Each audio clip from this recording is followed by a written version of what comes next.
What if some questions were never meant to be answered? Across the world, beneath layers of time and silence, lie mysteries so strange, so profound, that no discovery has ever explained them. A city that sank beneath the sea, a book written in a language no one understands, entire communities that vanished without a trace. These are not stories from novels or dreams. These are real events, recorded in history, and still they defy understanding. We live in an age of reason. Satellites orbit overhead. Science unlocks the secrets of life, and answers are only ever a search away. And yet, these mysteries endure, untouched by time, unsolved by knowledge. They whisper from the past, not with facts, but with questions. Could Atlantis have existed? Who wrote the Voynich manuscript? What drove dozens to dance themselves to death in the streets of Strasbourg? Tonight, you are invited to drift into that silence. Not to find answers, but to feel the wonder that questions can bring. In this gentle journey through the greatest mysteries in history, we'll explore the strange and the sublime. From vanished colonies to desert lines only visible from the sky, from icy deaths on Russian slopes to the glowing splendor of a room that disappeared without a trace. Let these stories unfold like pages in a book no one can fully read. There is no need to solve them. Just listen, just imagine, just wonder. Because sometimes the most beautiful part of the story is not knowing how it ends. This is Drift Off to History, where we bring calm stories for curious minds. Beneath the crashing waves of the Atlantic, they say, lies a city of unimaginable splendor.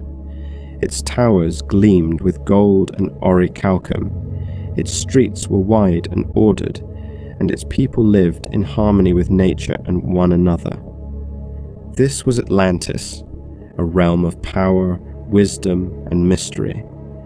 And one day, it vanished. The story begins not in a legend or a folk tale, but in philosophy. Around 360 BCE, the Greek thinker Plato described Atlantis in two of his dialogues, Timaeus and Critias.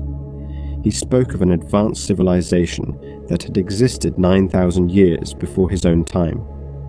A mighty naval power beyond the Pillars of Heracles, in the great ocean that borders the known world. According to Plato, the Atlanteans grew proud, defied the gods, and were punished by a single catastrophic event. In a single day and night, he wrote, the entire island sank into the sea. At first glance, it seems like an allegory, a cautionary tale about hubris, much like the myths of Icarus or Prometheus.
But either way, it reminds us that not everything can be known, and not everything should be. So, let the waves roll gently over its sunken spires. Let the silence speak where words no longer reach. And as we leave the realm of Atlantis behind, we carry with us the echo of its mystery. Still unsolved, still submerged, still calling. The year was 1587.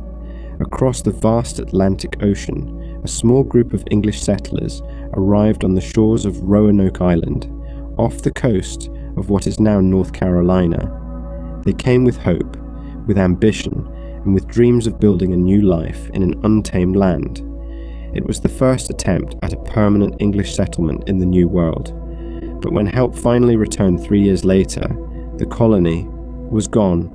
No bodies, no battle, no signs of struggle, just empty houses, dismantled fortifications, and a single word carved into a tree, Croatoan. It remains one of the greatest unsolved mysteries in American history. The story begins under the patronage of Sir Walter Raleigh, who had received a charter from Queen Elizabeth I to establish a colony in North America. The venture was both a matter of pride and of promise, a foothold for England in a land rich with resources. Led by John White, the settlers included not just soldiers and explorers, but families. White's own daughter, Eleanor Dare, gave birth to the first English child born in the Americas, Virginia Dare, shortly after their arrival. But as supplies dwindled and tensions with local tribes grew, it became clear that the colony would not survive without help from home. So White sailed back to England to gather supplies, but his return was delayed by war. England had entered into conflict with Spain, and all available ships were conscripted to defend the homeland. By the time White made it back to Roanoke in 1590, 3 years had passed. What he found was not a scene of death, but of absence. The settlement was deserted. The houses had been taken apart, not destroyed. There were no graves, no blood, no remains. Only the letters CRO carved into a tree, and the word Croatoan etched into a post of the fort. It was a word familiar to White, the name of a nearby island and the people who lived there. He had instructed the colonists, should they ever need to move, to leave a sign. If they were forced, they were to carve a Maltese cross alongside the message. But no such mark was found. It seemed they had left willingly. White wished to search Croatoan Island, but a storm approached. His crew refused to stay. They left Roanoke behind, and he never saw his family again. In the centuries since, speculation has grown like ivy over a forgotten ruin. Did the colonists assimilate with local tribes, living on in language and lineage? Some Native American groups later reported ancestors with European features. Did they starve or perish in the wilds? Or did something darker happen? A massacre, perhaps, or an attempt to sail home that ended in tragedy? More recently, archaeological digs have uncovered faint clues, fragments of English pottery on nearby Hatteras Island, signs of cultural blending. DNA projects aim to trace descendants, but there is no definitive answer. This word Croatoan itself has become a symbol, not of terror, but of the unknowable. Edgar Allan Poe reportedly uttered it just before his mysterious death. It has appeared in books, films, and whispered legends, a single word carved in wood that echoes across time. Perhaps they lived, perhaps they thrived, or perhaps they simply disappeared, becoming part of the land they once tried to tame. And so the wind moves through the trees of Roanoke, stirring leaves that cover old foundations. The sea laps gently against the shore, where ships once brought hope and returned to silence. There is no scream, no signal, no ending. Only the word, only the mystery, Atoan. In a quiet library at Yale University, locked within a climate-controlled vault, there rests a book unlike any other. Its pages are filled with strange curling script that no one has ever been able to read. Scattered throughout are illustrations of unknown plants, celestial diagrams, and human figures bathing in curious green pools. The ink has not faded, the pages have not torn, and yet, for over 600 years, no mind, human or machine, has unlocked its secrets. It is called the Voynich manuscript, and it may be the most mysterious book in the world. Discovered in 1912 by a rare book dealer named Wilfrid Voynich, the manuscript quickly captured the attention of scholars, linguists, cryptographers, and dreamers. Voynich claimed to have found it in a Jesuit college in Italy, but its true origin remains elusive. Radiocarbon dating has placed the parchment to the early 1400s, but beyond that, the story is shrouded in shadow. What makes the manuscript so extraordinary is that it appears to be written in a language that doesn't exist. The letters are beautiful and deliberate, flowing, consistent, seemingly purposeful. Yet the alphabet resembles no known system. It's not Latin, Greek, Arabic, or Hebrew, nor is it a cipher that has ever been cracked. Despite decades of effort by the brightest codebreakers, including those who decrypted Nazi communications in World War II, the Voynich manuscript has resisted every attempt at translation. Its illustrations only deepen the puzzle. There are botanical drawings of plants that cannot be found in any earthly flora. Some appear to be hybrids, a flower from one species grafted onto the leaves of another. In other sections, the margins burst with swirling astrological charts, complete with stars and zodiac signs, but arranged in unfamiliar patterns. And then there are the women. In many pages, naked female figures populate circular pools, sometimes linked by elaborate plumbing systems, or immersed in what appear to be medicinal baths. They hold stars, wear crowns, or float beneath arches. Are these allegorical depictions, rituals, medical procedures, dreams? Some believe the manuscript is a book of knowledge, a medieval encyclopedia of medicine, astronomy, or herbology, written in a forgotten or invented tongue. Others suggest it's a hoax, a deliberate creation meant to puzzle or deceive. But if so, it is a masterwork of deception, containing hundreds of consistent, complex pages with statistical patterns resembling real languages. There are even those who claim it may not be from our world at all, that it could be the journal of an alien observer, or the diary of someone touched by visions no one else could see. Fiction, perhaps, or prophecy. Modern artificial intelligence has tried to decode it, feeding the text into complex algorithms and comparing it to known languages, but the results remain inconclusive. Some claim to find faint traces of Latin or Proto-Romance roots. Others suggest it may be a written version of a lost spoken language, or a constructed one, born of a mind no longer here to explain it. And yet, the book feels purposeful. It feels real. There's something almost tender about it. The careful strokes of ink, the neat organization of sections, the delicate drawings colored by hand.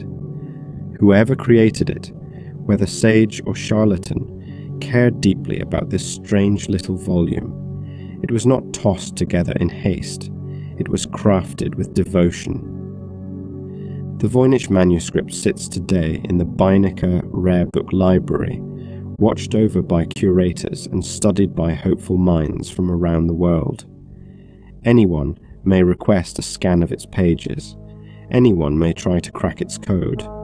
But the manuscript is silent, it waits, and it keeps its secrets close. Perhaps one day, a single word will be understood, a name, a date, a phrase that opens the door to all the rest. Or perhaps, like music without lyrics, its beauty lies in what it withholds. So we turn its pages in our minds, letting the symbols swirl gently through our thoughts. We imagine the scent of the parchment, the quiet scratch of the quill, the soft lamplight flickering over ancient dreams. What knowledge lies within, we may never know, and yet, in the silence of its pages, the mystery lingers, gentle, untouchable, and endlessly awake. It began with a single woman, in the sweltering summer of 1518, in the city of Strasbourg, then part of the Holy Roman Empire. A woman stepped into the street and began to dance. She swayed, twirled, and stamped her feet, not to music and not in joy, but with a strange frantic rhythm, and she would not stop. Her name may have been Frau Trophea, and within days she was no longer alone. One by one, others joined her. Dozens of people, men and women alike, taken by an invisible force, began to dance uncontrollably in the heat of the sun. They danced through the streets, their bodies trembling and soaked with sweat, unable to rest, unable to eat. There was no laughter, no celebration. This was not a festival. This was something else entirely, an affliction, a compulsion, a mystery. By the end of the month, over 400 people were said to be caught in the grip of this strange phenomenon. And then, they began to die. Exhaustion, heart failure, strokes. Their bodies, pushed beyond endurance, began to falter, yet the dancing continued. Even when the music was silent, even when the pain must have been unbearable, authorities were bewildered.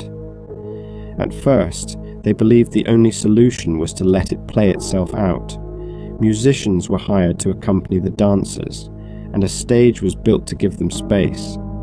But the symptoms worsened, and so the city reversed course. The music stopped.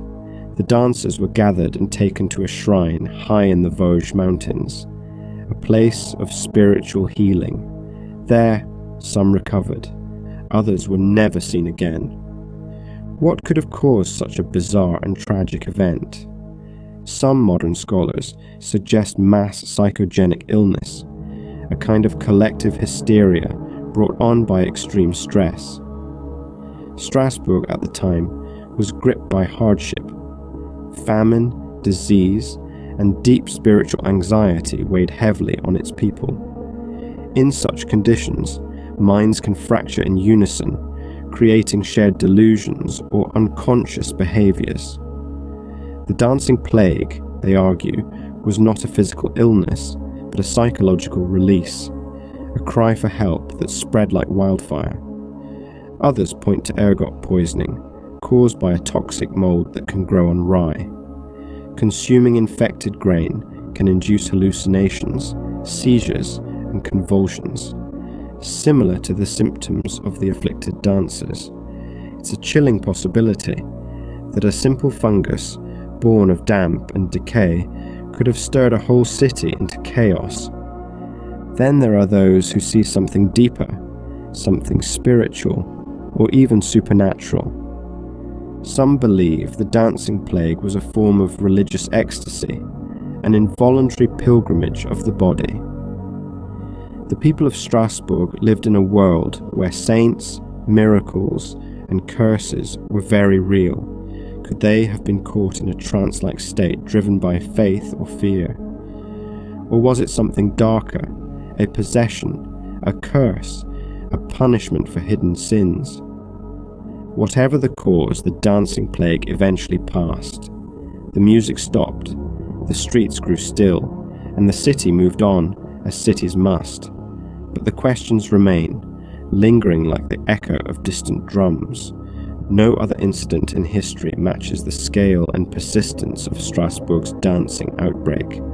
though smaller episodes were reported elsewhere in Europe, and always the same haunting image returns, people dancing not with joy, but with agony, as if the body knew something the mind could not understand. It is easy to think of the past as simpler, less complicated, less strange. But history is full of moments that defy explanation, where the boundary between body and soul, between reality and belief, becomes blurred. And so we imagine the hot cobbled streets of Strasbourg, the fluttering of skirts, the stomp of bare feet, the eyes wide and unblinking. We imagine the quiet panic of neighbours watching loved ones spiral into motion, unable to intervene. We hear no music, but we feel the rhythm, steady, unstoppable, mysterious. Then, just as suddenly as it began, the dance is over, the spell breaks, silence returns. But somewhere in the deep recesses of time, the memory of that strange rhythm remains. And when we listen closely in the quiet of night, we might still hear the faint echo of footsteps, dancing for no reason at all. In the vast, unforgiving wilderness of the Ural Mountains, where snow falls like ash and the wind howls through pine and stone, 9 young hikers set out on an expedition that would end in silence, fear, and unanswerable questions. What happened to them one night in February of 1959 remains one of the most haunting and perplexing mysteries of the modern age. It is known simply as the Dyatlov Pass incident. The group, all experienced mountaineers from the Ural Polytechnic Institute, was led by 23-year-old Igor Dyatlov. They had planned a challenging winter trek to Otor-Ten, a remote peak whose name in the language of the local Mansi people ominously translates to "don't go there." They never made it. When the team failed to return as expected, search parties were dispatched. What they found stunned investigators and still stirs unease decades later. The hiker's tent was discovered on a snow-covered slope, high on the side of Kholat Syakhl, Mountain of the Dead. It had been slashed open from the inside. Scattered footprints led down the slope, barefoot, some only in socks, others in a single shoe, vanishing into the forest below. There, beneath a tree, the bodies of 2 men were found. They were barefoot, dressed only in their underwear. A fire had been lit nearby, its embers cold. The branches above were broken, suggesting someone had tried to climb or escape. Soon, more bodies were discovered, spaced out along the slope, as if they had tried to return to the tent. Some showed signs of hypothermia, others of blunt trauma. But it was the last 4 hikers, found 2 months later in a ravine, that deepened the mystery. 1 had a fractured skull, 2 had broken ribs, not from falling, but from an unknown force. 1 woman was missing her tongue and eyes. Yet there were no external wounds consistent with violence. Their clothing was radioactive. And the final eerie detail, some of their clothes had been taken from the dead, perhaps in desperation against the cold. What could have caused 9 seasoned hikers to flee their shelter in the dead of night, in sub-zero temperatures, without proper clothing? Why tear open the tent from within? What force drove them into the darkness?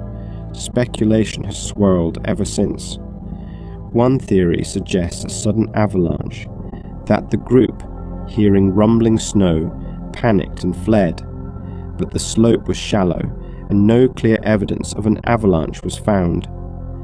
Another posits infrasound, low-frequency vibrations caused by wind passing over the mountains. Some believe this may induce panic, nausea, and disorientation, triggering an irrational flight response. Still others propose a secret military accident.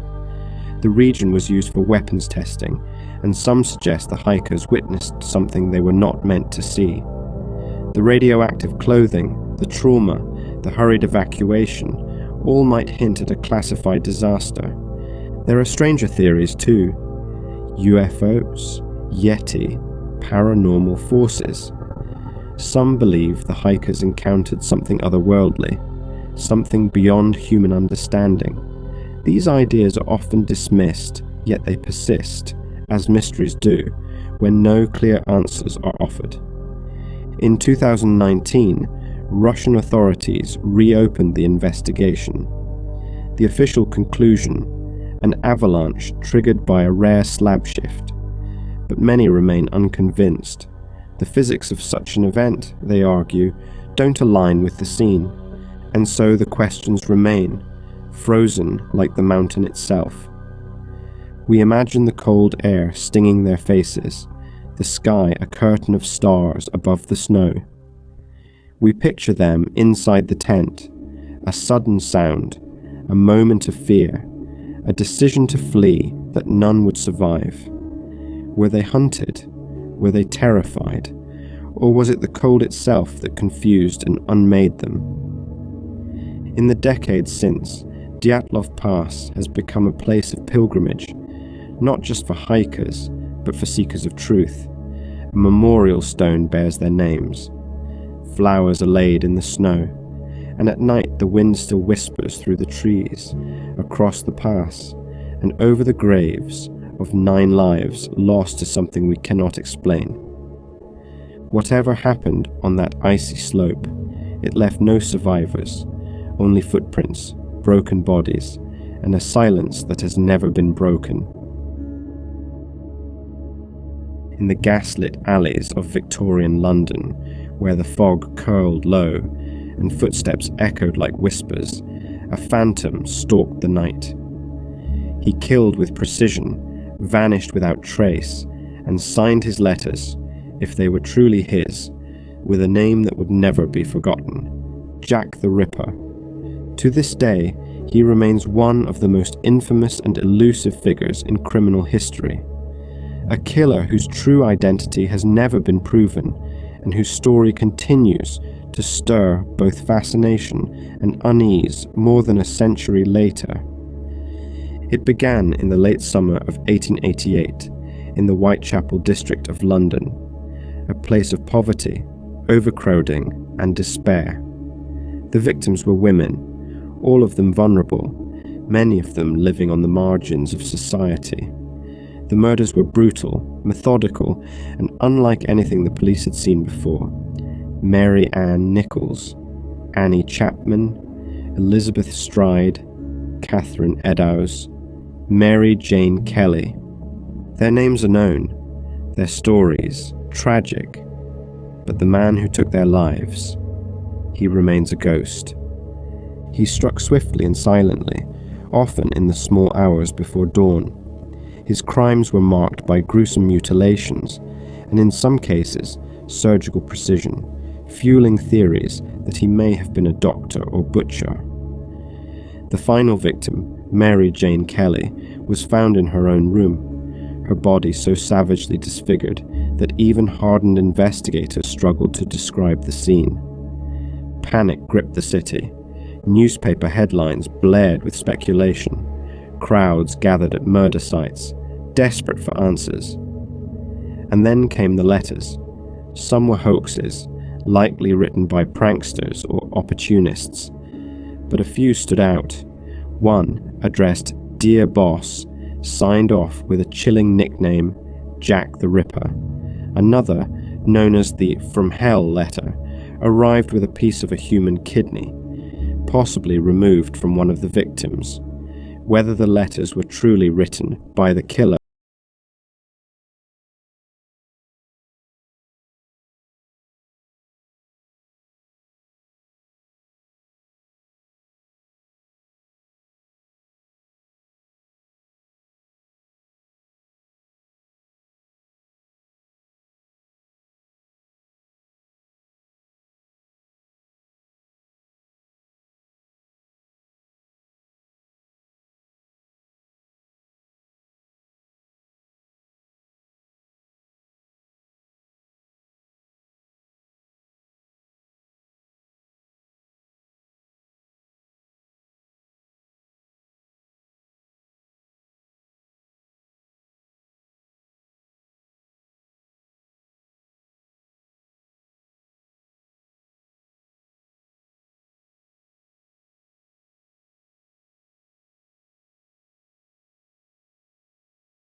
Whitechapel now into the pale dawn. Let the lanterns flicker out. Let the footsteps fade. The fog lifts, but the mystery remains. And somewhere, far beyond the veil of certainty, a shadow slips silently back into the night. Amid the sands of the Egyptian desert, beneath a sky that burns gold by day and glows with stars by night, rise the pyramids, eternal sentinels of stone. Of these, the Great Pyramid of Giza stands supreme, towering nearly 150 meters, composed of over 2 million limestone blocks. It has endured for more than 4,000 years.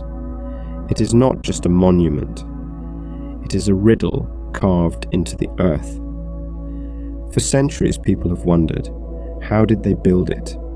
Theories abound. Some are grounded in engineering, others in speculation. But the truth remains elusive, layered beneath centuries of sand and silence. Built around 2560 BCE for Pharaoh Khufu, the Great Pyramid was part of a vast complex that included temples, causeways, and smaller pyramids. It was originally encased in polished white limestone that would have gleamed in the sun like a beacon. Its alignment with the cardinal directions is nearly perfect, more precise, in fact, than most modern buildings. Its base is astonishingly level. Its sides angle up at 51 degrees, a slope chosen with such intent that it continues to spark debate among architects and historians. But it is not just the scale of the pyramid that fascinates, it is the mystery of its creation. How were such immense stones, some weighing over 70 tons, transported and lifted without cranes, wheels, or steel tools? Theories suggest a variety of methods. Ramps made of mud brick and limestone chippings may have spiraled around the structure or extended outward in straight lines. Sledges pulled across wetted sand could have reduced friction. Teams of workers, perhaps thousands strong, toiled in unison with ropes, pulleys, and immense determination. And yet, no definitive evidence of these ramps has been found. The logistics remain staggering.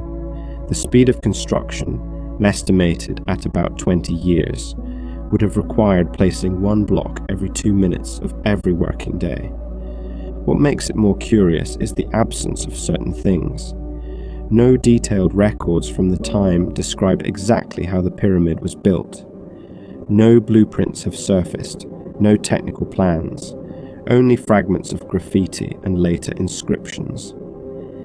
It is as if the knowledge was considered sacred, to be passed down by word, not written word. For centuries, Western historians assumed the pyramids were built by slaves, but modern archaeology paints a different picture. Workers were likely skilled laborers, fed well, and housed in nearby villages. Bones show signs of hard labor, but also of healed injuries, suggesting care and respect, not cruelty. Still, the mysteries multiply. The interior of the Great Pyramid contains 3 chambers, connected by narrow shafts, that some believe may have had astronomical or ritual significance. The Grand Gallery, with its soaring corbelled ceiling, leads to the King's Chamber, a space of such precision and balance that even the slightest echo feels meaningful, and above it, hidden voids whose purpose remains unknown. Then there are the alternative theories, more speculative, more fantastical. Some propose that lost technologies or forgotten sciences were used. Others speak of ancient advanced civilizations, or even extraterrestrial intervention. These ideas are not supported by mainstream archaeology, yet they persist because the pyramid invites wonder. Its very presence seems impossible. It challenges what we think we know about ancient people, about their skills, their beliefs, and their dreams. And maybe that is the pyramid's true power, not as a tomb, but as a question carved in stone. To To stand at its base is to feel time press in around you. To run your hand along its weathered blocks is to touch the edge of something eternal. It has watched empires rise and fall. It has seen gods worshipped and forgotten, and still it stands, unmoved, enduring, as if waiting.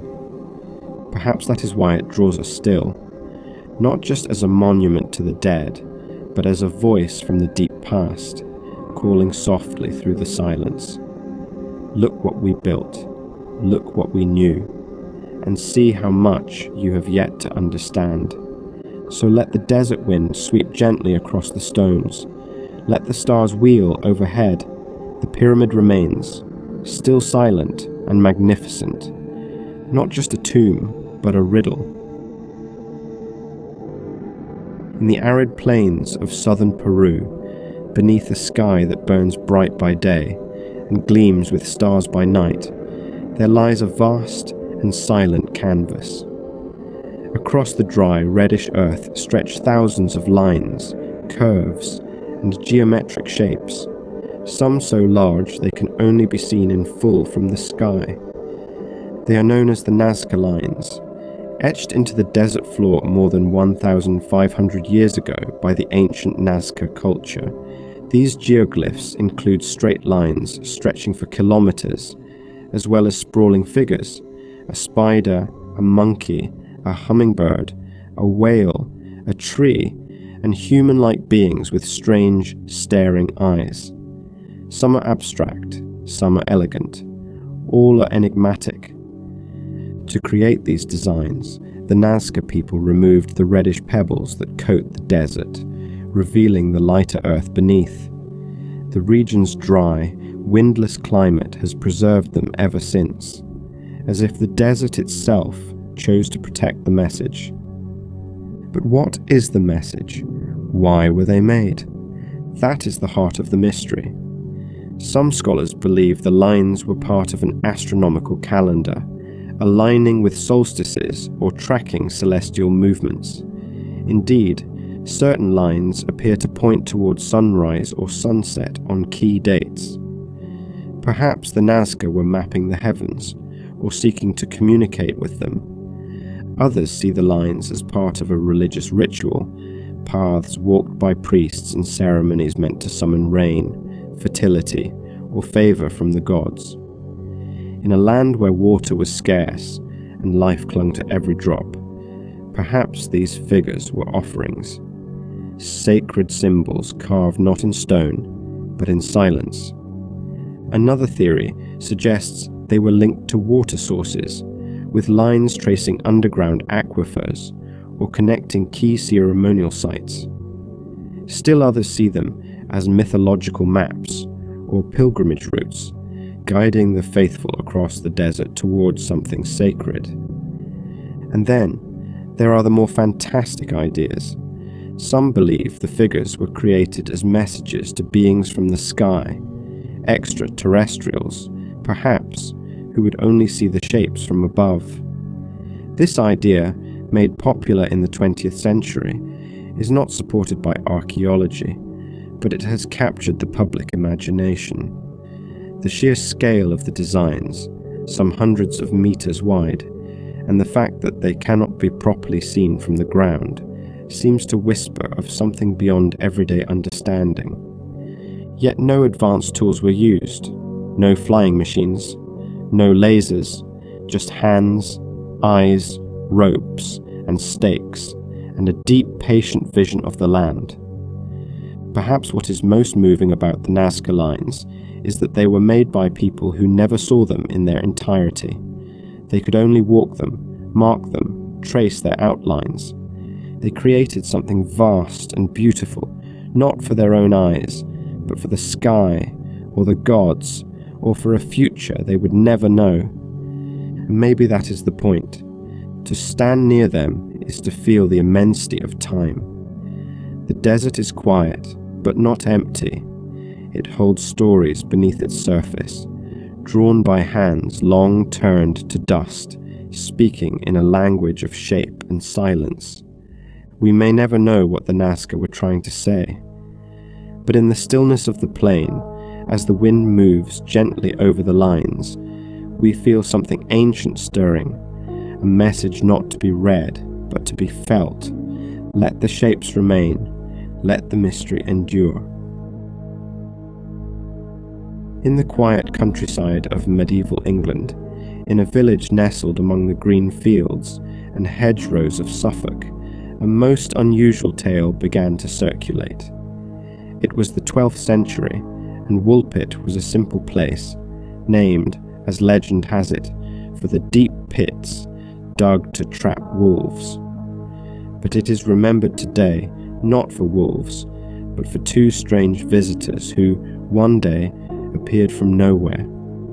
They were children, a boy and a girl, and their skin was green. They spoke no recognizable language. Their clothes were made of unfamiliar material. Their eyes, it was said, held a distant, bewildered look, as if they had wandered in from a dream. Farmers found them near one of the wolf pits, confused and frightened.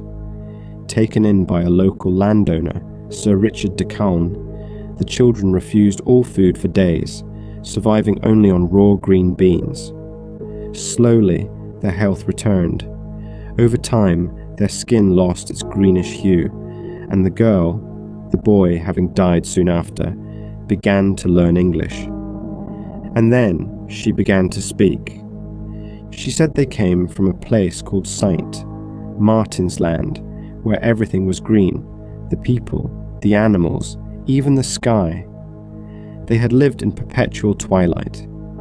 One day, she and her brother had followed the sound of bells into a cavern or tunnel and emerged into the blinding sunlight of this world. It is a story that sounds like legend, yet it appears in more than one historical account, including writings by chroniclers William of Newburgh and Ralph of Coggeshall. Both recorded the tale decades after it was said to occur, based on oral testimony from those who lived nearby. It is wrapped in mystery, but it is not dismissed outright. So what might explain it? Some suggest the children were Flemish refugees, orphaned by war and hiding in the forest. The green hue, perhaps, was a symptom of malnutrition, a condition known as chlorosis, caused by poor diet and iron deficiency. Their strange speech may have been a Flemish dialect unfamiliar to the local villagers. Their story of a green world could have been shaped by confusion, trauma, and the poetic flourishes of time. Others argue the tale is allegorical, a medieval fable, perhaps, meant to teach lessons about charity, difference, or the thin veil between the known and the unknown. The green children may represent outsiders, lost souls, or the mysterious nature of life and death. And then, there are more speculative ideas. Some wonder if the children came from another dimension, slipping through a crack in the world, drawn by the sound of church bells, their green skin, their strange world of twilight.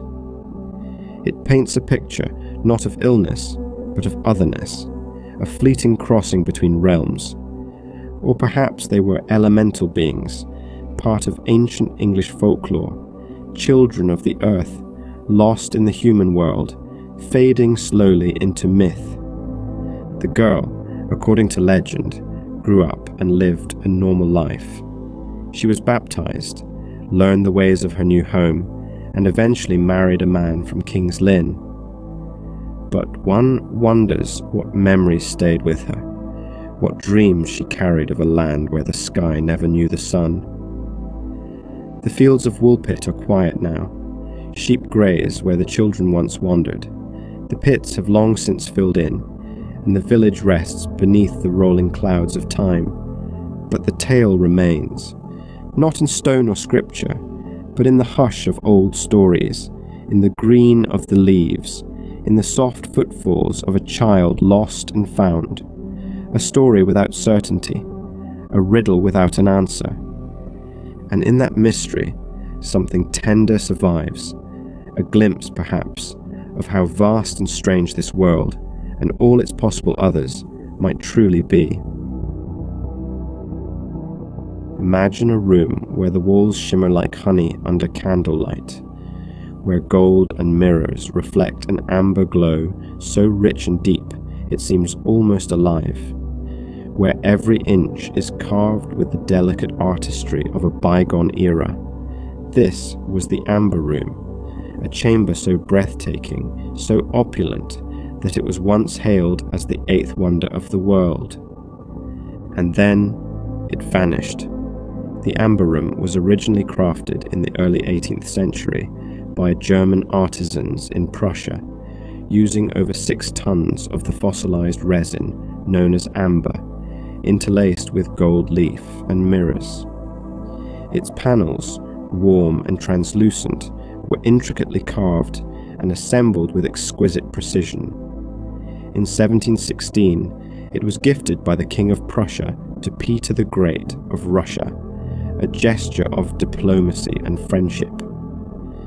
The room was then installed in the Catherine Palace near St. Petersburg, where it was expanded and admired for over 200 years.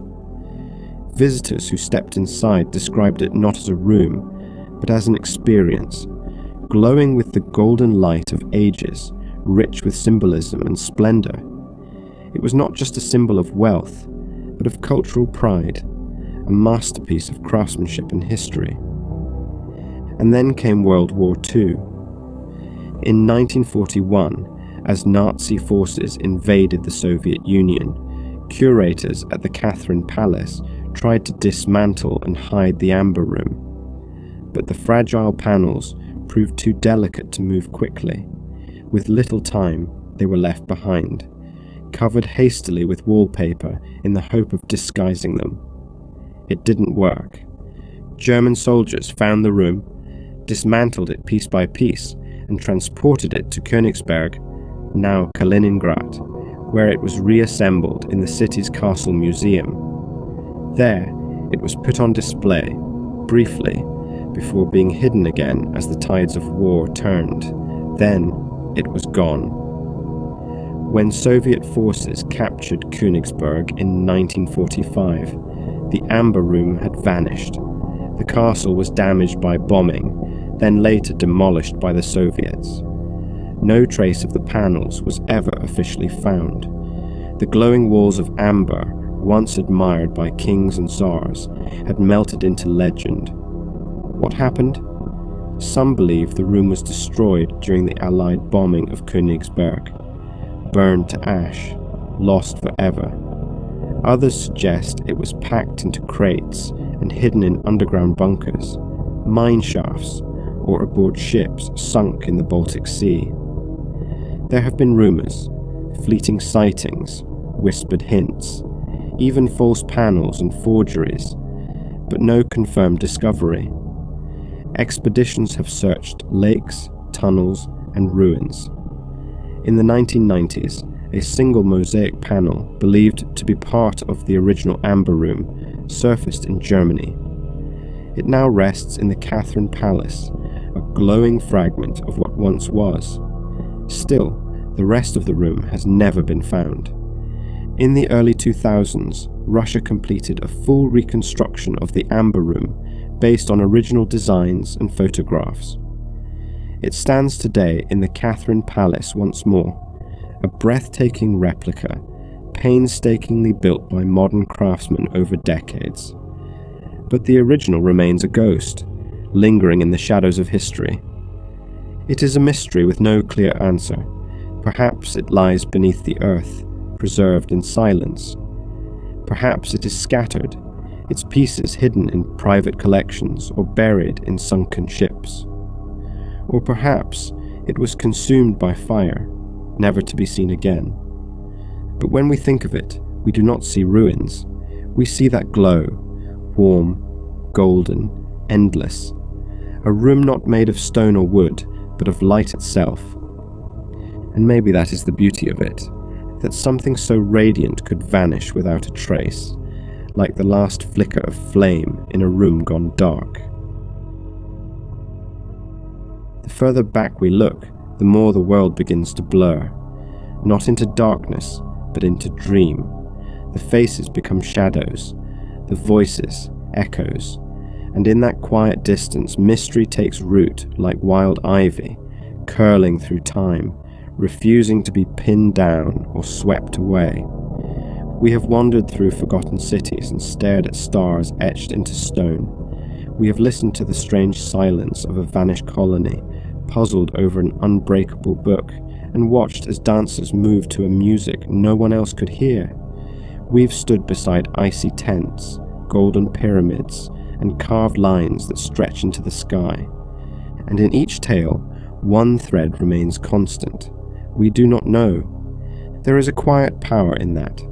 In a world that often demands certainty, where answers are mapped and measured, and everything must fit neatly into place, mystery invites us to pause, to wonder, to accept that not everything can be known, and not every story can be solved. Some mysteries are lost in war, others in the earth, some in the frailty of memory, and some may never have been real in the way we think of real, yet they persist because they mean something.